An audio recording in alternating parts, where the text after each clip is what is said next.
Ako po si George Bandola. Ako po ang host ng Walang Bola Puro Tama.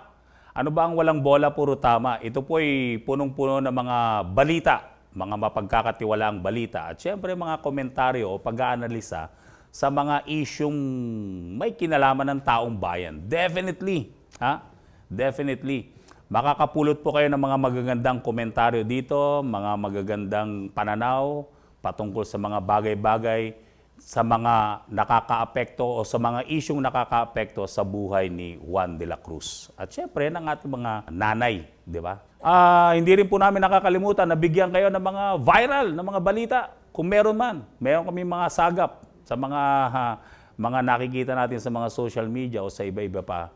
At definitely, ito po yung mga dapat ninyong abangan palagi mula po dito sa amin sa D8TV at D8TV News.